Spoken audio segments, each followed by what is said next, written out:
Welcome back. AAA expecting more than 38 million Americans to travel Memorial Day weekend, and despite the fact that gas prices are at their lowest level since 2005, they are now at the highest point for 2016. The national average has increased 12 days in a row, with a gallon of gas now averaging $2.29, even though that's down from the highs. Joining us now is GasBuddy.com senior consumer analyst Vera Gibbons. Vera, good to see you. Good morning. Nice Thank to you see so much for joining us. So big weekend ahead. Huge. How would you characterize where we are in terms of gas prices and what people are going to Well, face? things are looking good. $2.29 a gallon, which is 50 cents cheaper than the same period a year ago. And we are expecting the lowest summer prices we've seen since 2005, as you mentioned in the intro.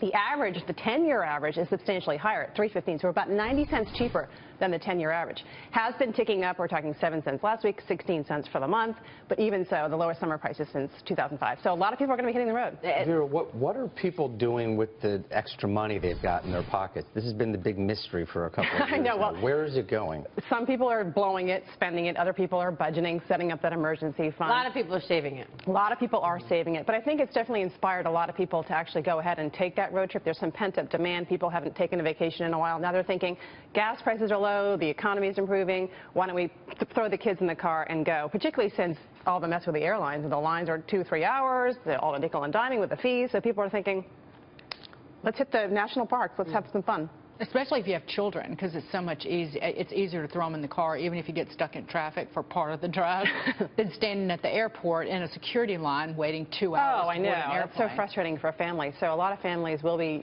throwing the kids into the car, taking those road trips. We actually did a survey, and 36% of those say they plan to take at least two road trips this summer. So there's going to be a lot of activity on the road. When was the last time you saw that many people saying they were taking road trips? We haven't seen this in a while. We've got an unusual set of circumstances. I mean, usually people take road trips when the gas prices are low, the economy is better, they're feeling more confident about things. But this year in particular, because we have heightened terrorism fears, we have extra long lines at airport security.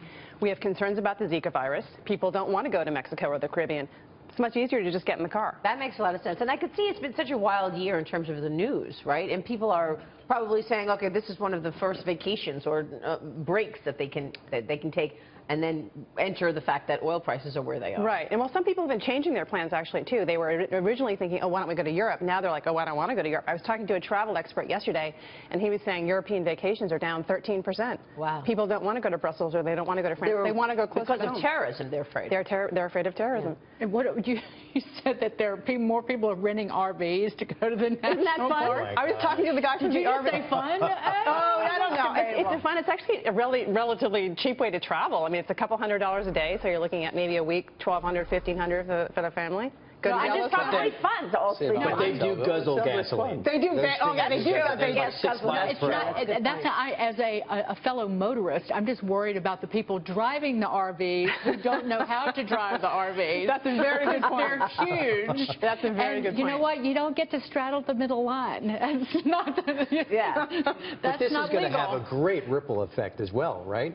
So people are more inclined to travel. Tourism is going to increase. Yeah. So a lot of businesses are going to benefit. A lot of businesses are going to benefit too. And another place people are going, not only to the national parks, but to Canada, because for a third of the population, it's just a day's drive away. And, you're getting very good value there. It's considered safe. It's kid-friendly. You don't hear much about terrorism and gun violence there. So a lot of people are going to Canada. Interesting. It's going to be a big winner. Vera, thank you. Thanks for the info. Vera Gibbons there.